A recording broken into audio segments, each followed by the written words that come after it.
আসসালামু আলাইকুম। 4 মাস আগে লঞ্চ হওয়া রেডমি নোট 14 এর ইউজার এক্সপিরিয়েন্স আজকে আমি আপনাদের সঙ্গে শেয়ার করতে যাচ্ছি।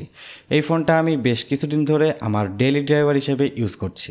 তো আমি আমার ইউজে এই ফোনটার কী ভালো দিক এবং কী খারাপ দিক পেয়েছি আজকের ভিডিওতে এই বিষয়গুলো আলোচনা করব। তো ভিডিওটি শুরু করার আগে একটা বিষয় আপনাদেরকে মেনশন করে দিই, এই ফোনটি যখন অফিসিয়ালি বাংলাদেশের মার্কেটে লঞ্চ হয় তখন এই ফোনটির 128GB ভেরিয়েন্ট ছিল 24,000 টাকা এবং 8256GB ভেরিয়েন্ট ছিল 27,000 টাকা। কিন্তু বর্তমান এই ফোনটার প্রাইস বেশ অনেকটাই ড্রপ করেছে। 128GB ভেরিয়েন্টের প্রাইস এখন 21,000 টাকা এবং 8256GB ভেরিয়েন্টের প্রাইস এখন 24,000 টাকায় পাওয়া যাচ্ছে। তো অফিসিয়াল মার্কেটের কথা চিন্তা করে এই ফোনটা প্রাইস অনুযায়ী কেমন পারফরমেন্স করছে এই বিষয়টা আজকের ভিডিও দেখলে আপনারা বুঝতে পারবেন। প্রথমে এই ফোনটার ডিজাইন এবং বিল্ড কোয়ালিটি নিয়ে কথা বলতে গেলে ফোনটা বাজারে 4টি কালারে লঞ্চ হয়, ব্ল্যাক, পার্পেল, গ্রিন এবং ব্লু কালার। আমার হাতের কালারটা ব্ল্যাক কালার। আর ফোনটা সম্পূর্ণ বক্স শেপের করা হয়েছে। এর পেছনে এবং সাইড ফ্রেমটি প্লাস্টিকের ব্যবহার করা হয়েছে, কিন্তু ব্যাক সাইডের ফিনিশিংটা অনেকটা গ্লাস মনে হতে পারে, তবে এটা 100% প্লাস্টিকের। আর সামনের দিকে থাকছে গরিলা গ্লাস 5-এর প্রোটেকশন।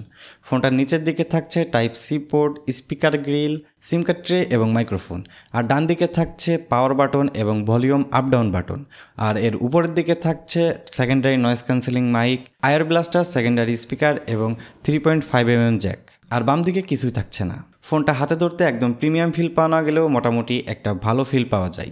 আর ফোনটা যেহেতু প্লাস্টিক বিল্ডের, তো এটার ওয়েট রাখা হয়েছে মাত্র 198 গ্রামের আশেপাশে। আর প্লাস্টিক বিল্ডের কথা চিন্তা করলে এটার ওয়েট কিন্তু আদার ব্র্যান্ডস থেকে একটু বেশি মনে হতে পারে।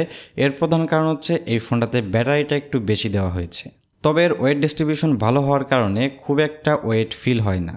ফোনটাতে ডিসপ্লে হিসেবে ব্যবহার করা হয়েছে একটা 6.67 ইঞ্চি অ্যামোলেড প্যানেল, যেটার রেজুলেশন হচ্ছে 1080p/2400 পিক্সেলের। ডিসপ্লেটি 120 হার্জের এবং এটার পিক ব্রাইটনেস 1800 নিটস এবং ডিসপ্লেটিকে প্রোটেকশন করছে কর্নিং গরিলা গ্লাস 5 দ্বারা। তবে এটার ব্রাইটনেস নিয়ে আমার একটু সন্দেহ আছে, কারণ কোম্পানি ক্লেম করছে 1800 নিটস, তবে সরাসরি সানলাইটে এটা ইউজ করতে গেলে মোটামুটি 1200 নিটসের আশেপাশে পাওয়া যায়। তবে সরাসরি সানলাইটে এই ডিসপ্লেটা দেখতে খুব একটা প্রবলেম হয় না, তবে কিছুটা হলেও ডার্ক মনে হয়। বাজেট বিবেচনা করলে আমার মনে হয় এটা নিয়ে কেউ কোনো কমপ্লেন করবে না।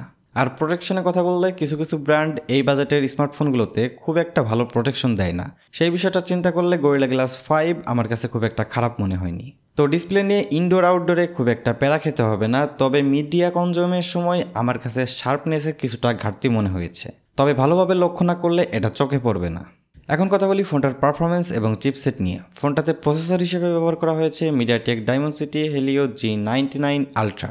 এই প্রসেসরটা এই বাজেটের ম্যাক্সিমাম ফোনেই ইউজ করা হয়, আর এটার পারফরমেন্সও আমার কাছে খুব একটা খারাপ লাগেনি। চিপসেটটা 6nm বিল্ড করা, আর এটা থেকে যে পারফরমেন্স পাওয়া যায় সেটা ডে টু ডে টাস্কগুলো মোটামুটি ভালোভাবে হ্যান্ডেল করতে পারে। আমি আর চিপসেট নিয়ে খুব একটা গভীরে যাব না, একজন নর্মাল ইউজার হিসেবে এটা থেকে কেমন পারফরমেন্স পাওয়া যায় সেই বিষয়টাই আপনাদেরকে জানাচ্ছি। আপনি এই ফোনটা থেকে নর্মাল গেমগুলো ভালোভাবেই খেলতে পারবেন। ফ্রি ফায়ারও মোটামুটি ভালোই চলে, তবে পাবজি, কল অফ ডিউটি খেলতে গেলে একটু ল্যাগের দেখা পাওয়া যায়। আর এটার Antutu বেঞ্চমার্ক স্কোর আমি 3,55,287 এর আশেপাশে পেয়েছি। বাজেট বিবেচনা করলে এটার পারফরমেন্স স্ট্যান্ডার্ড কাতারেই রাখা যায়। আর ফোনটা অ্যান্ড্রয়েড 14 এবং HyperOS 2 এ রান করছে। তবে হ্যাঁ, মাঝে মধ্যে রেগুলার ইউজেও এই ফোনটা থেকে মাঝে মধ্যে ল্যাগের দেখা পাওয়া যায়। আমার কাছে মনে হয় এটার OS এর কারণে এই প্রবলেমটা হয়। আমি এই ফোনটা সবথেকে বেশি একটা বাগই ফেস করেছি, সেটা হচ্ছে এই ফোনটা যখন আমি লো ব্রাইটনেসে ইউজ করি তখন হঠাৎ করেই এটার ব্রাইটনেস ফুল হয়ে যায়। তবে এই প্রবলেমটা কিন্তু আমি সবসময় ফেস করি নাই, দিনে 2-1 বার এই প্রবলেমটা দেখা দেয়। আর প্রসেসর অনুযায়ী যতটুকু পারফরমেন্স করার কথা, এর OS এর কারণে হয়তোবা পুরোপুরি ডেলিভারি করতে পারে না এই ফোনটা।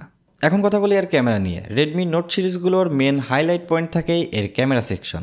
তবে আমার নিজের টেস্টে রেডমি নোট 6, নোট 7 এবং নোট 8-এ আমি যেরকম পারফরমেন্স পেয়েছি, নোট 8-এর পর থেকে আমি খুব ভালো পারফরমেন্স পাইনি। যেমন ধরেন আমি নিজেই রেডমি নোট 7 ইউজ করেছি, তখন আমি ওই ফোনের ক্যামেরা থেকে 4K 30fps ভিডিও শ্যুটের অপশন পেতাম। তবে এখন আর 4K অপশন পাওয়া যায় না, এখন 1080p 30fps এবং 60fps এর মধ্যে সীমাবদ্ধ থাকতে হয়। এই ফোনটার ব্যাক সাইডে টোটাল 3টি ক্যামেরা ব্যবহার করা হয়েছে। মেন ক্যামেরা হিসেবে 108 মেগাপিক্সেলের f1.7 অ্যাপাচারের একটা সেন্সর ব্যবহার করা হয়েছে এবং 2 মেগাপিক্সেলের একটা ডেপথ সেন্সর, 2 মেগাপিক্সেলের একটা মাইক্রো সেন্সর ব্যবহার করা হয়েছে। মানে মেন ক্যামেরা ছাড়া বাদবাকি 2টা ক্যামেরায় হুদাই দিয়ে রেখেছে কোম্পানি।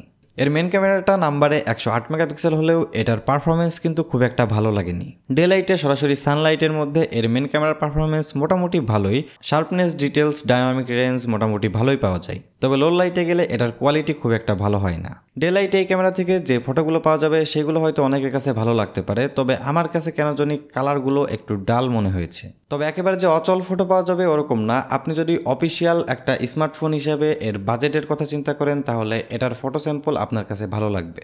লো লাইটের পারফরমেন্সও ভালো, তবে নাইট মোড চালু করে নিলে এটার পারফরমেন্স আরও একটু বেটার পাওয়া যায়। তবে ফোনটাতে একটা আলট্রাওয়াইড সেন্সর দিলে আরও ভালো হতো, কিন্তু এই বাজেটের কোনো ফোনেই বর্তমান আলট্রাওয়াইড সেন্সর ইউজ করা হয় না। আর ফোনটার ভিডিওর কথা বলতে গেলে এই ফোনটা থেকে সর্বোচ্চ 1080p 60fps পর্যন্ত ভিডিও রেকর্ড করা যাবে।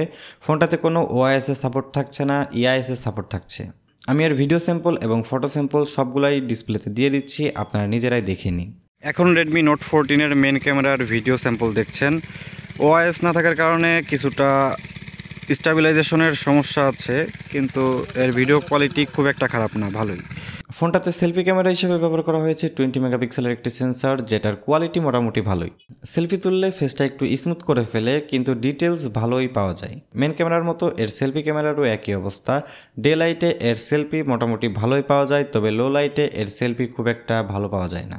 আর সেলফি ক্যামেরা থেকে ভিডিও করা যায় সর্বোচ্চ 1080p 30fps-এ। এর সেলফি ভিডিও কোয়ালিটিও ডিসেন্ট। এখন যে ভিডিওটি শ্যুট করা হচ্ছে এটা রেডমি নোট 14 সেলফি ক্যামেরা দিয়ে 1080p 30fps-এ শ্যুট করা হচ্ছে, তো আপনারা বুঝতেই পারছেন এর সেলফি ক্যামেরা কোয়ালিটি কেমন। তবে একটা বিষয় আপনাদেরকে জানিয়ে রাখি, আপনারা যদি হায়ার মিড রেঞ্জ কিংবা ফ্ল্যাগশিপ ফোনগুলোর ক্যামেরা ইউজ না করে থাকেন তাহলে এটার ক্যামেরা আপনাদের কাছে ভালো লাগবে। তবে আপনারা যদি একটু হায়ার মিড রেঞ্জ কিংবা ফ্ল্যাগশিপের ক্যামেরা ইউজ করে থাকেন এর আগে, তাহলে আপনাদের কাছে এর ক্যামেরা কোয়ালিটি অ্যাভারেজ মনে হবে। আবার আপনি যদি অফিসিয়াল মার্কেটের কথা চিন্তা করে 21,000 টাকার রেঞ্জের একটা স্মার্টফোন হিসেবে ধরেন তাহলে এর ক্যামেরা কোয়ালিটি কিন্তু খুব একটা খারাপ বলাও চলে না। তো আপনি যদি অফিসিয়াল মার্কেটের কথা চিন্তা করে এটার ক্যামেরা পারফরমেন্স বিবেচনা করেন তাহলে এটার ক্যামেরা নিয়ে আপনি অবশ্যই হ্যাপি থাকবেন। আর আপনারা যদি এই ফোনটার ক্যামেরা নিয়ে আলাদা একটা রিভিউ চান তাহলে আমাকে কমেন্টে জানাতে পারেন, আমি ডিটেলসে এর একটা ক্যামেরা রিভিউ নিয়ে আসবো। এখন কথা বলে এই ফোনটার ব্যাটারি সেকশন নিয়ে। এই ফোনটাতে ব্যাটারি হিসেবে ব্যবহার করা হয়েছে 5500 mAh একটা ব্যাটারি, এবং এটাতে চার্জার হিসেবে ব্যবহার করা হয়েছে 33 ওয়াটের একটা ফাস্ট চার্জার। ব্যাটারি ক্যাপাসিটি একটু বেশি হয় এটা থেকে, ব্যাটারি পারফরমেন্স কিন্তু মোটামুটি ভালোই পাওয়া যায়। আমি হেভি ইউজে এটার ব্যাটারি একদিনে শেষ করতে পারিনি। যদিও আমি খুব একটা গেমস খেলি না, কিন্তু আমি সারাদিনই সোশ্যাল মিডিয়া অ্যাপসগুলো ইউজ করতে থাকি। তো আপনি যদি নর্মাল টু মডারেট ইউজার হন তাহলে আমার কাছে মনে হয় এই ফোনটা থেকে আপনি 2 দিন ব্যাটারি ব্যাকআপ পাবেন, আর হেভি ইউজ করলে আপনি 1 থেকে 1.5 দিন মতো ব্যাটারি ব্যাকআপ পাবেন। আর 33 ওয়াটের চার্জার থাকায় এটা চার্জ হতেও খুব বেশি সময় লাগে না, 55 থেকে 1 ঘন্টার মধ্যে 0 to 100% চার্জ করা যায় এই ডিভাইসটা। বাই দ্য ওয়ে, আমি এটা কানেক্টিভিটি নিয়ে কথা বলতে ভুলে গেছি। আমি এটা থেকে কোনো নেটওয়ার্ক জানিতে কোনো প্রবলেম পাইনি। সিমে কথা বলা, ডাটা ইউজ করা অথবা ওয়াইফাই ইউজ করাতে কোনো রকম প্রবলেম এই ফোনে আমি ফেস করিনি। আর ব্লুটুথ ডিভাইস ইউজ করতে কোনো রকম প্রবলেম হয় না। তো আমি এই ফোনটার টেকনিক্যাল বিষয়গুলো নিয়ে খুব বেশি আলোচনা করিনি, একজন সাধারণ ইউজার হিসেবে সাধারণভাবে আপনাদেরকে বোঝানোর চেষ্টা করেছি। তো ফোনটার খারাপ ভালো দিকের কথা বলতে গেলে এই ফোনটার খারাপ দিক খুব একটা বেশি না, কারণ আপনি যদি অফিসিয়াল মার্কেট হিসেবে এটার বাজেট চিন্তা করেন তাহলে এটার নেগেটিভ দিকগুলো খুব একটা বেশি পাওয়া যাবে না। তাই আমি এই ফোনটা নিয়ে খুব বেশি সমালোচনা করতে যাচ্ছি না। আর আমি একজন সাধারণ ইউজার হিসেবে এই ফোনটা রিভিউ করেছি, খুব বেশি টেকনিক্যাল বিষয়গুলো নিয়ে আলোচনা করিনি। একজন সাধারণ ইউজার হিসেবে সাধারণভাবে ইউজ করলে এই ফোনটা কেমন হতে পারে এই বিষয়গুলো আপনাদেরকে জানানোর চেষ্টা করেছি। তো আশা করছি আজকের ভিডিওটা আপনাদের কাছে ভালো লেগেছে। এই ভিডিওটা যদি ভালো লাগে ভিডিওতে লাইক, কমেন্ট, শেয়ার এবং চ্যানেলটিকে সাবস্ক্রাইব করতে ভুলবেন না। আসসালামু আলাইকুম।